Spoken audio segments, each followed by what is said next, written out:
So today we are taking a little stroll through a section of the property that was once pasture up until the 1970s.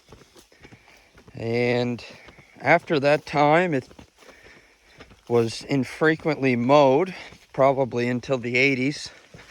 And the areas that perhaps had the most slope, or like this one, that were on the other side of kind of a wet swale and didn't have great machine access, these were the first areas to grow up. So I want to talk about how ecological forest practices can be implemented in a stand such as this one.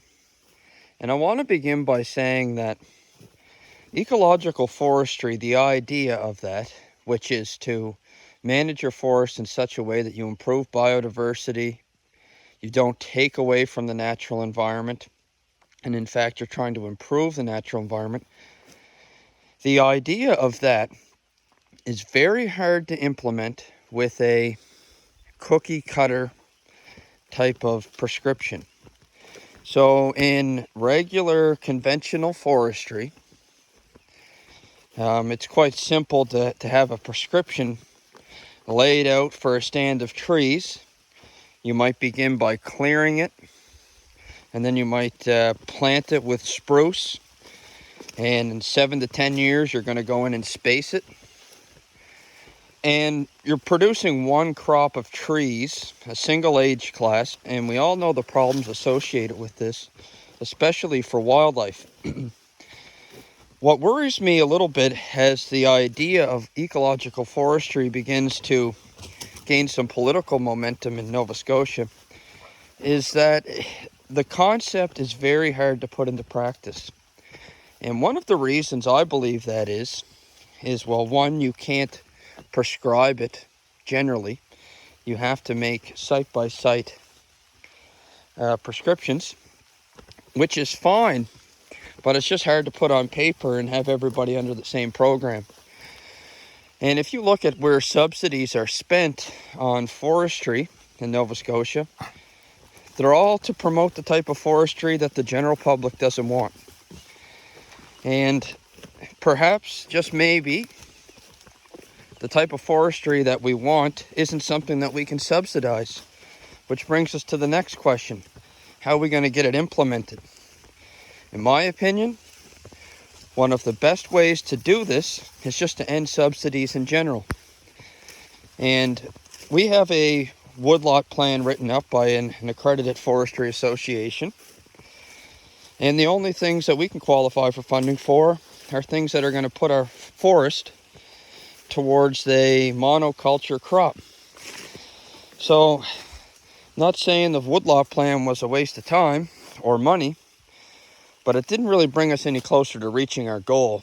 So my experience with that has taught me that we probably don't need any type of funding to do the type of work we're doing. The only problem is other woodlot owners are trying to adhere to these prescriptions. So if we want to implement ecological forestry practices on our woodlands in this province, I think what we need is multi-land use purposes. Why do we have to have land that is set aside strictly for forestry? Our property is used for farming and forestry and recreation. So here we're in this stand, 25-year-old white spruce. It's kind of a monoculture. It's a natural monoculture, not taking away from the fact that it was cleared by humans before. But you can see that there's choke cherries growing up, all kinds of them. And there's birch and maples, red maples. And there's pine in here. And we're thinning this out to make fence posts for the other part of our operation, which is farming.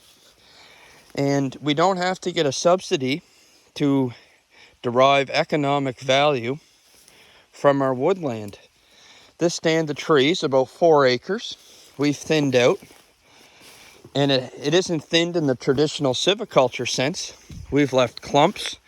We've left trees that are dead and dying because of the habitat they provide for birds. And we left all of the alders because they fix nitrogen. And I may likely fence this area off and put cows in here over the winter for probably 1 or 2 weeks a year when things get really wet.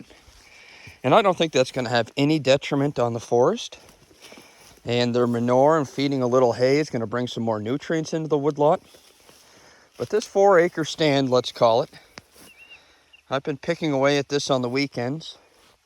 And so far, I've cut about 250 of these fence posts to fence off a pasture on the other side of the road. To buy fence posts like these is about $3 a post. So on 4 acres, I've derived over $600 in value. Although I didn't receive any financial compensation, I have received the value of the posts. It required my time, but in my opinion, any time spent on the woodlot is time well spent.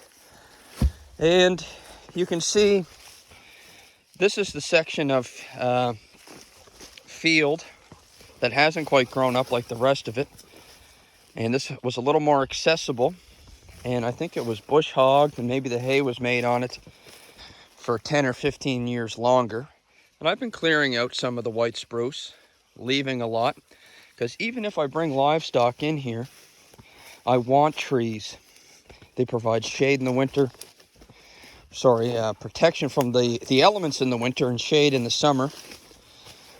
And in Nova Scotia, the role of large mammals in our forest ecosystems has been greatly diminished over the last 200 years.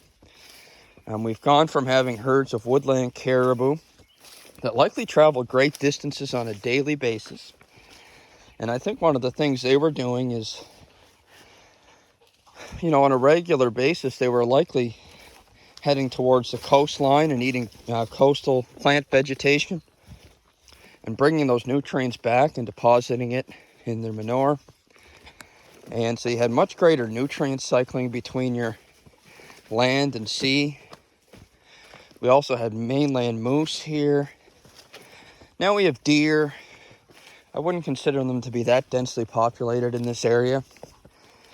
Maybe 3 or 4 deer per 100 acres, which is well below where it should be.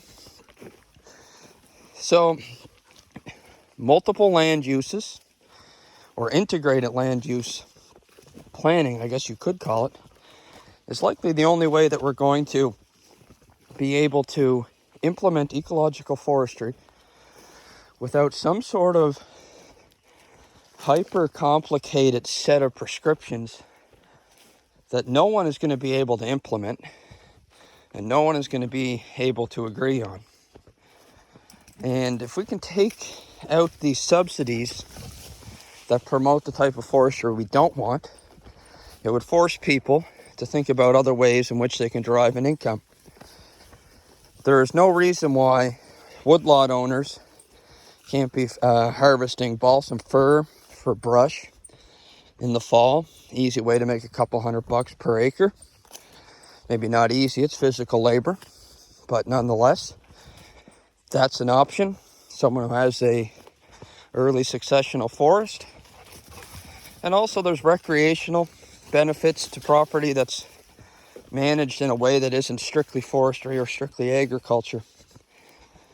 And we want to escape from intellectual silos if we're actually going to move towards sustainability. Because as much as we need forestry products to enjoy the level of comfort we've achieved in society, we also need agricultural products and all sorts of things. So, thought I would do a quick video on how we're implementing ecological forestry on our property.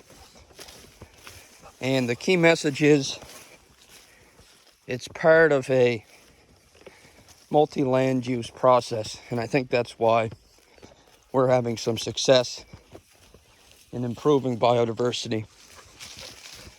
And the dogs certainly enjoyed. Thanks for watching.